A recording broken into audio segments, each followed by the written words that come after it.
Welcome back to Tech SCD. This is Brandon coming back to you guys today with a complete overclocking tutorial for the G3258 Pentium. Now this is a Haswell CPU that's recently been released. It's a dual core and it's only $70 and it represents extreme value for money when you couple it with a budget motherboard like the Gigabyte B85 that I am overclocking on today. So essentially this motherboard and this Pentium 3258, they make a great combo for a low budget gaming rig. So anyway, today I'm going to show you guys how to overclock it on this particular BIOS. You may have a different BIOS like ASRock, Asus, or MSI. However, the settings should overall be pretty similar. Anyway, let's get on with it. So the first three programs you'll want to download are Prime 95, Real Temp, and CPU-Z. Now for Prime 95, this is a stress tester, so if you have another preferred stress tester like IDA64 or OCCT, then go ahead and by all means use that stress tester. I'm very familiar with Prime 95, and I find that for me it gives me a really good high safe max temps really quickly. Without wasting too much time. So I really love this stress tester. I mean, I know the other ones are really good as well. It's just I do prefer Prime 95. Real Temp is a program for pretty much just showing you the temperatures of your CPU. At the moment, it is really hot in this room. It is about 31 degrees, so it actually is quite hot in here. And as you can see here, the temperatures are 40, so they're normal, completely normal at idle. And then the last program we want to use is CPU-Z. This is essentially a program that will tell you the core voltage and also what overclocks your processor is currently at. So after you've downloaded these three programs, we can then continue to install them and then restart our computer, and we will go into the BIOS where we will be tweaking around with some settings. Now to get into the BIOS, you just simply hit the delete or the F2 key when you are starting up your system. In my case, it's the delete key, I believe, for the Gigabyte BIOS. So as we're starting up the computer, we just hit the delete key or the F2 key. It depends on which your computer. You can hit them both at the same time. That should enter the BIOS. Anyway, once we're in the BIOS here, we can see that we've got a huge amount of options here, but I'm going to guide you guys through just the simple options to get a nice extra 30% out of your G3258. So anyway, basically once we're in the Gigabyte BIOS, we can go down to advanced frequency settings. Now you will have to update your BIOS in order to do this, especially on a B85 motherboard or any other non-Z motherboard from Intel. If you're on a Z motherboard, you might not have to update your BIOS. However, if you're on a non-Z motherboard, you will have to update your BIOS to the latest BIOS. Anyway, let's get into it. We click on Advanced Frequency Settings. So we press Enter, and I'm going to use my keyboard for all these settings, and I recommend you do the same. I mean, you can use your mouse, it's just I'm used to using my keyboard in the BIOS, and especially it's always good to have a keyboard with a numpad on it in which you can dial in the settings manually. Anyway, let's go to this. So we're in advanced frequency settings and we go to CPU upgrade. We don't touch that. We don't touch the CPU clock ratio. We go down to advanced CPU core settings. And I want you guys to click enter and enter this. And then here we go to CPU clock ratio. And I want you guys to take this, I want you to press the plus key and you can take this all the way up to 42. So since this motherboard actually does have a voltage limit of 1.2 volts, you will want to start out at maybe 4 gigahertz or 4.2 or 4.1. I'm going to start out at 4.2 because I believe it's pretty much a clock speed that's achievable on probably most Pentium 3258s at 1.2 volt. And now we go to K overclock. We want to enable this. Essentially what this is saying, look, this is a CPU that's overclocked, and since this BIOS doesn't usually support overclocking, we want to try and trick the CPU and say, hey, this is an overclockable BIOS or overclockable motherboard. So we want to click this to enabled, and this essentially will allow us to overclock our CPU. Now CPU PLL selection, you can usually leave this on auto. However, I do prefer to use Southbridge PLL. That's when I was testing my 4670K. I found this was the best setting for just general stability and higher clocks. You guys might have a preference of Northbridge. I prefer Southbridge PLL. It's up to you. Filter PLL level, you can set this to auto. That's fine. Encore ratio, we can take this all the way up to 100 megahertz lower than our CPU clock ratio. This is the optimum speed. However, if you run into a bad overclock, I do recommend changing this one first. Maybe set this to 3.8 gigs if you can't boot up at 4.2 gigs, because sometimes these Haswell CPUs are very funny in that you can actually achieve a pretty high clock ratio sometimes, but only with a low uncore ratio. For instance, my CPU can achieve 4.6 gigs on the core clock, but only when I use an uncore ratio of 4.1 gigs. So it's actually funny how these CPUs work. But for now, we'll set this to 4.1 as it is the optimum level. 100 megahertz lower than the clock ratio is optimum. And then I want you guys to go down to power watt limit here, and we can just take this all the way up to, say, 150. It's not a big deal. It's basically a limit that I'm sure the Pentium is not going to reach on 1.2 volts anyway. Anyway, we can go down now to core current limit amps, and we can set that to maybe 120. It's not a big deal. I don't think the Pentium's going to be drawing any more than both these figures. Now we can go down and leave these on auto, number of cores enabled 2 by default. CPU enhanced state, we want to leave that on auto. Essentially that's your just your initial state of volting down and turboing down when the Intel speedstep technology is enabled. So we can leave all those on auto, and now we can go back, and so we hit escape and we can go back and leave those settings there, and then we hit escape again, and I want you guys to go down now to advanced voltage settings. And feel free, I mean, if I'm going too fast for you guys, feel free to replay these segments over and pause and listen to the same parts, as it is kind of tricky, I guess, especially if it's your first time overclocking. But you know, definitely copy my settings and leave a comment in the comment section below if you're having trouble, and a lot of people will help you out around here. It's a good community around Tech Yes City. Anyway, CPU, we want, so sorry, I'll actually go back and show you what I did there. Advanced voltage settings, we click enter, and then we want to go to CPU core voltage control. So essentially we click enter here, and then for CPU VRIN, we can leave that on the external override. We can leave that on auto. However, some people like to manually set it to 1.8 volts. Me too, I do like to manually set this to 1.8 volts. CPU vCore, now this is the most important part of an overclock. This and the CPU ring voltage. So we're going to pay particular attention to the CPU vCore here, and we're going to go to normal. Now there's two modes here in this BIOS. There's usually on Haswell though, you guys may be familiar with offset and adaptive voltage. However, in this BIOS it is a little bit different in that normal is generally your offset and adaptive all in one, I found on this motherboard. However, if you do click it again, so if you press the plus key once, it'll go to normal. You press the plus key again, it'll take you to manual volts, where you can dial in your volts manually. So we can dial in 1.2 there. However, if you see here I dial in 1.3, it'll go back to auto, meaning there is a limit of 1.2 volts in this BIOS. Even 1.201, it'll go back to auto, or 1.21. It just won't go. So 1.2 volt is the limit in this BIOS. However, since we do want to take advantage of the Intel speedstep technology, we will want to hit that to auto, and then we will want to go here, simply just max this offset all the way up as far as it can go to 0.1. And essentially this will automatically, it'll either work or it won't work.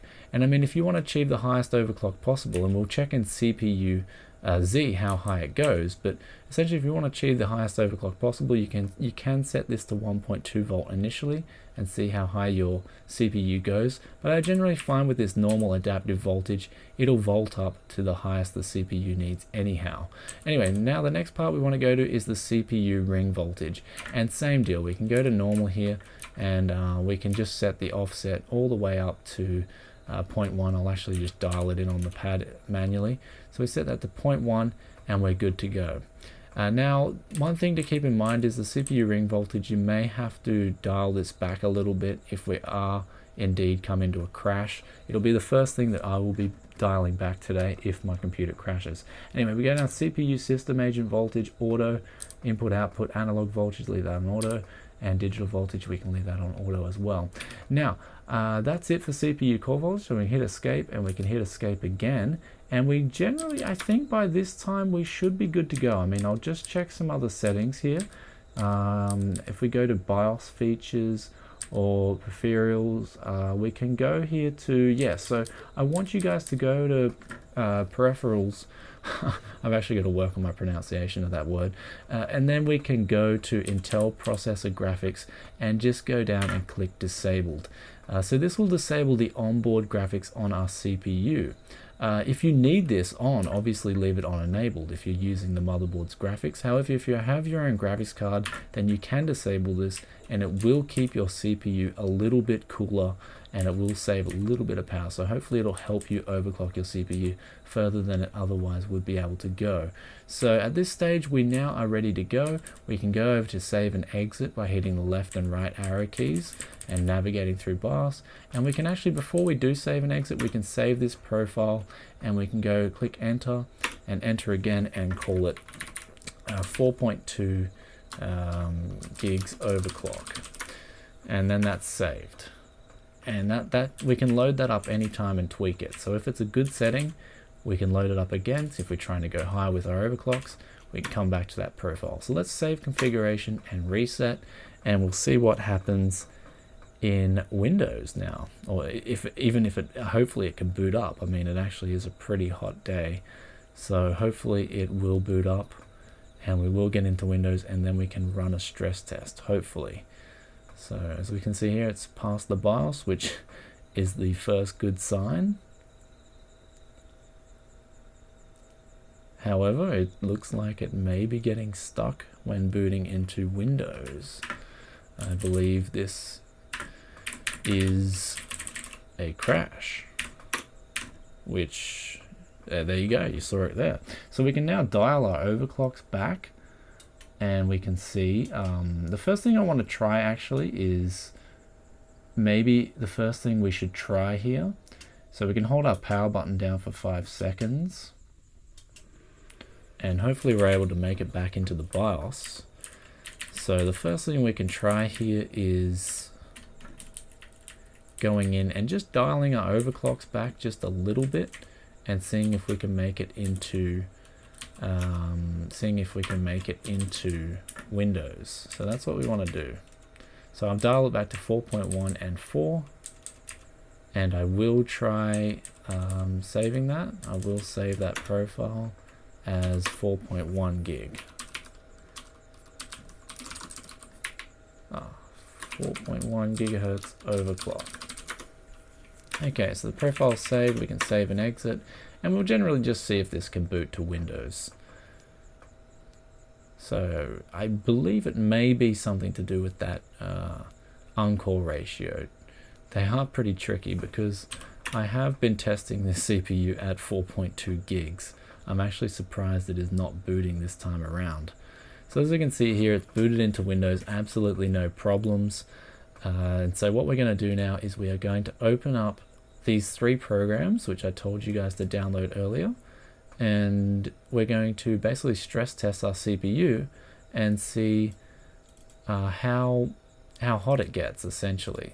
So if our CPU goes to pretty much 100 degrees, then that's really bad. But if it goes, I guess with this, because I'm using the Intel stock cooler and it is in the dead heat of summer, if it goes up to 90 degrees, it's absolutely fine on this CPU. I think in winter, if it was going up to 90 degrees, then I'd be worried. But we run this stress test here. So we open up these 3, and I'll do that again actually. I did that pretty fast for you guys. So you just want to open up CPU Z, and then you want to open up real temp. And then what we want to do is, I will exit that quickly. So what we want to do is we want to open up Prime 95 again, and we want to do small FFTs, maximum heat FPU stress. So it's maximum heat. And we go OK. So we're just basically loading up our computer with as much heat as we can give it. And this is what I like about Prime 95. It's going to find those maximum temperatures pretty quickly. I mean, we'll just quickly test it here for 2 minutes, and then we can say, okay, we'll try 4.2 gigs again, but this time I might leave the uncore ratio at just 4 gigahertz. And then we'll try that again. So what we're doing is we're just finding our optimum overclocks, and as I told you guys, I've already been testing this thing at 4.2 gigs, so I know it's the uncore ratio, and that's how Haswell behaves. pretty much the uncore ratio is so crucial to getting a stable overclock on this platform. It's unbelievable.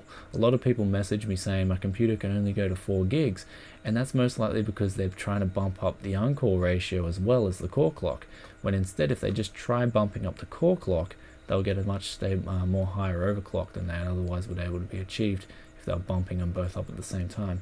So anyway, we've run it for 2 minutes, so we're just going to jump back into the BIOS and try running the just the CPU core clock at 4.2 this time. So there we go, 2 minutes. Okay, let's give that a try. So we'll just reset, or we'll just quickly shut it down, and then we'll turn it on again, and we'll go back into the BIOS and change those settings.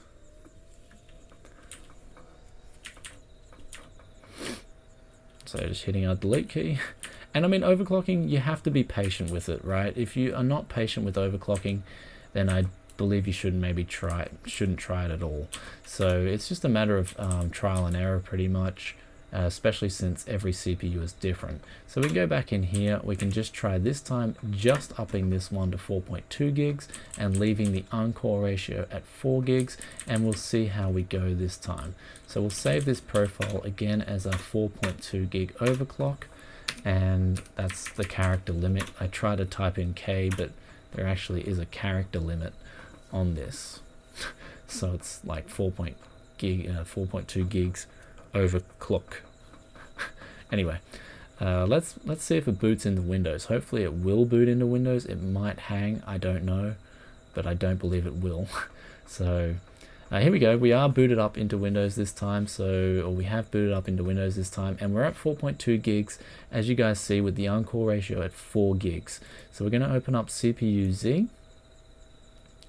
and then we're going to simply run that stress test again and see how it goes. So we open up real temp, and as you guys know, this is, see here, we're already running at pretty much 1.2 volts, so we can't go any higher on the voltage. So we're going to run that small FFT stress test again, and then we're going to see what temperatures we get. And then if this is successful for 2 minutes, I will try running it at 4.3 gigs. However, in my previous testing, I just was not successful in running this CPU at 4.3 gigs. So it does need more voltage, in other words. So I will have to put this CPU in my main Z87 motherboard if I want to see how high it can go. So anyway, as we can see here, 1.2 volt, 4.2 gigs, it looks pretty stable. The uncore ratio is at 4 gigs, and we do have what it seems is a stable overclock. So anyway guys, that's about it for the overclocking tutorial. If you have any questions or comments about this tutorial, then please leave a comment in the comment section below, and I'll get back to you as soon as I can, or someone else around here will share their knowledge and help you out, because there's a lot of knowledgeable people around this channel. And if you like this video, please give it a thumbs up, as it took me a little while to do, and obviously learn the Gigabyte BIOS, as this is my first time on a Gigabyte BIOS in a long time, maybe I think 7 years possibly. And anyway, that's about it. So yeah, as we can see here, it's running pretty stable. I mean, I may just quickly, if you guys are still there, I might just quickly try and boot into 4.3 gigs, though I have already tested this in the past and it hasn't booted up at 4.3 gigs. So pretty much this is a mediocre CPU.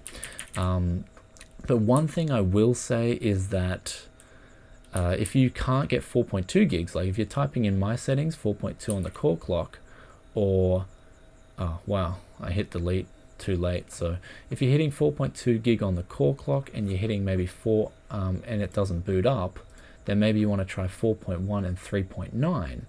And just basically drop the uncore ratio down first, and then try getting a stable overclock, and then after that try booting up the uncore ratio as high as it goes. So I'd basically recommend, in a nutshell, seeing how high your CPU goes first, and then after that you can see how high your uncore ratio goes. So as we saw here, my uncore ratio was maxed out at 4 gigs. However, the CPU did make it to 4.2 gigs, so we're going to try a 4.3 on the core this time and see how it goes, just for trial and error. And I mean, hey, maybe the CPU's warmed up a little bit and it might want to go to 4.3. I mean, it might boot to Windows in 4.3? I'm curious, but I don't think it will. Wait, it is booting. So it may hang on the stress test. Or no, there we go, it crashed. So it doesn't even work. Okay, so my computer automatically turned off. It means it came into a fail overclock, and that's that. So there we go, guys. That is the stable settings for my CPU, 4.2 gigs on the clock ratio with the uncore ratio at 4 gigs. So that was what I managed to jump into a stable overclock. And also the benefits of this is that I've still got Intel SpeedStep enabled, and I still can take advantage of those power saving features, even though CPU-Z does say it's running at 1.2 volt constantly. So I've already tested with my power meter and it's good to go. Anyways, hope you enjoyed this tutorial, and I will catch you with another tech video very soon, and peace out for now. Bye.